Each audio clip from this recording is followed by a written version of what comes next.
going to get paid. I think I forget. It was somewhere between like two and $400. I can't remember exactly. I can't remember if it was like 200 for mixing and another for I don't. It was somewhere between $200 and $400. I'm like, for the 5 hours, I'm gonna make $400, and then that's it. I'm not gonna see anything else. I could have taken this same 5 hours and produced and wrote a music for Sync, and that could have potentially not only generate $400 just to make it for a publisher, but then on the back end accumulate sync fees and royalties, and I probably would have still been getting paid from those 5 hours. And then once I sat there, that's why time is like dangerous sometimes. When you have too much time to think about something, I was sitting there working on that mix and I was thinking about this thing heavy. I'm like, do I still want to offer this service? Because now, once you get so busy in Sync, it starts to not make as much sense, because it's just like, I have briefs that I need to be working on, like, and this is pulling me away from that, and that is going to pay me multiple times over and over and over again. And then that is when I decided this is going to be my last mix. And then I stopped offering mixing and mastering services. And I was just like, I need to be spending more time doing the thing that is going to pay me more than once. And Sync licensing does that. So yeah, man, it's a great feeling. So shout out to Frime. He's out here getting paid over and over and over from his music. Shout out to Philip, hit level 7 this week. He says, hey, yo, I went to sleep in level 6 and woke up in level 7th heaven.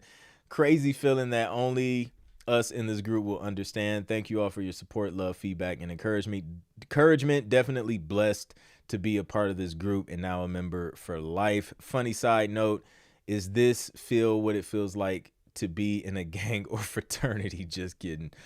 So yeah, man, shout out to Philip, level 7. Let's go. Frime Beats with another win. Became CMO for controller.xyz. So what started with proposing help placed me as marketing director for voice controller.xyz, a direct Suno competitor offering voice to AI voice and song generator tools, starting at $2,000 a month to handle their Google ads, YouTube ads, Facebook ads, IG ads, and already after 2 months, monthly sales are up by 30%. We're approaching 210,000 users. That's fire. And he's getting 12% of the monthly revenue after 6 months. Let's go. My man's out here negotiating. Again, using all the skills you have, like, that's awesome. He obviously has a skill set to become valuable and wiggle his way into some opportunities, which is super dope. Love to see it. Jason Dowdy with an additional income stream win. Today is income stream day, like, period. I just landed my first 2 clients for a new income stream. I wanted to do something that would take minimal time away from my number one Sync focus, but still give me a chance to make some right now money that I could scale later. I took 2 weeks off from Sync and put together this website to offer music editing services to dance studios. It makes sense since my girls are going into competitive dance. Oh, that's super dope. And my wife comes from that world as well. DanceSchoolMusic.com. I have my virtual assistant direct emailing the dance studios to drum up business, and I just finished my first 2 jobs. The only time I have to invest is speaking with the dance school owners and doing the work. It's exciting when the plan comes together. I love that. Let's go. He got the team in place, leveraging other people's time so that he can still get what he needs to get done on the Sync time. That's the cheat on the Sync side. That's the cheat code. Another win from Tunde. This is my orchestral hybrid EP that got accepted by SoundZone. I just hope that it gets a placement, but only time will tell. For now, I'll just enjoy this win. Then he dropped the link. Super dope. Listen, y'all out here crushing it. Keep it up. Shout out to the Sync Producer Hub members. If you want to get some wins like them, click the link in the description. It's not a game. What's up, Janelle? Good to see you. Yeah, man. No doubt, bro. No doubt. Super dope stuff. Um, let's see. Rich is in the building. What's up, Rich? Good to see you. Omega Johnson's in the building. What's up, Omega? Clint, without accidental pantomime, place your bets. Let's get this parlay going against that mute button. No mute today. And don't mute Miguel's track. Yes, we must not mute. There just should be no muting. There's just anti-mute episode tonight. Nikki said, "Good luck with that, Mute Man." That's a new nickname right there, Mute Man. What's up, Larry? Good to see you. All right, man. Let's get into some questions. Drop your questions in the chat. I'm gonna open up the member only line if you guys want to be brought up on camera or audio to ask your question. If you don't, it's all good. You can just drop it in the chat, and we're gonna get to it either way.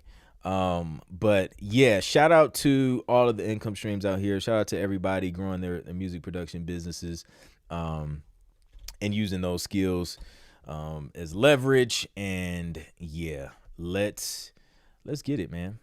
Let's get it. This has been a productive week for me. We got, let me see, was that last week or this week?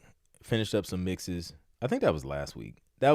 But then I went back and I was listening. Listen, like pro tip, before you submit whatever you're submitting to the publishers, just take a listen through. I took a listen, but I didn't realize it until I was listening to I was looking for a song and I was listening to a previous playlist, that I sent the publisher. And I realized that I mixed the wrong hook on a song because they had us change the hook to one of the songs. And for whatever reason, I never flew the new hook into the session. So yeah, like I was working off of what was already in the session from like the original version. And I went and like finished mixing the whole thing and just mixed. It just had the entirely wrong hook in there. So I caught that, emailed the publisher. But it always helps to do another run through, listen through before you make that final submission. They were cool about it. Like, it happens, but it'll minimize any delays for sure. What's up, KJ? Good to see you in the building. Jason says, should we include 100% human-made in our metadata or something similar? Honestly, I don't even think it could hurt. I don't think it would hurt to put 100% human-made, because either one or two things. It's going to make somebody laugh, or it's going to be like a relief. Like, oh, okay, great. Why not? Because that's the thing now. They're like, even in briefs, you'll see it where they're just like, no AI generated music or any of that, must be 100% composed by a human. So that's going to be the new trending tag in sync. 100% human made. That's valuable now. It's crazy. James McGregor is in the building. What's good? The mute duel. This is it, man. The challenge not to mute myself. We got one from Seth. Says, if you're submitting to a library that targets reality shows, is it a pro or con to have 5 same style tracks versus 5 tracks of different styles? I think I would package it. I would package the same style tracks as like one project. That's what I would do. And then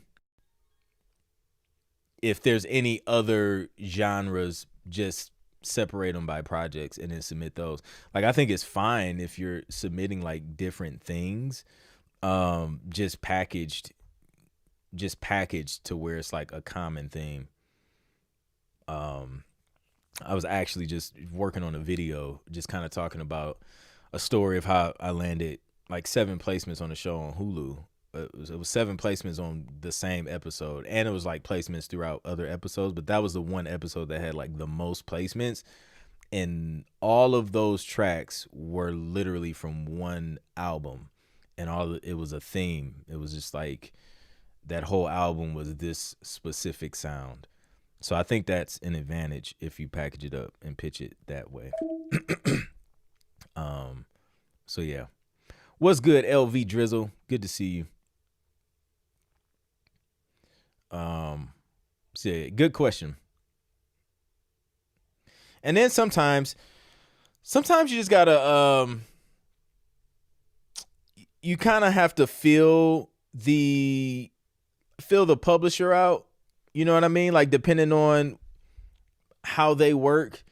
Because, okay, for example, I got multiple briefs today from TuneEdge. If anybody's, signed with TuneEdge, you've seen them as well. Honestly, they were all kind of similar. But okay, here we go. One brief. This was all today.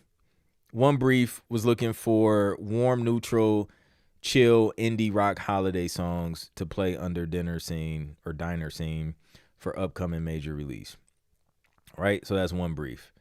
Same publisher sends another brief a few hours later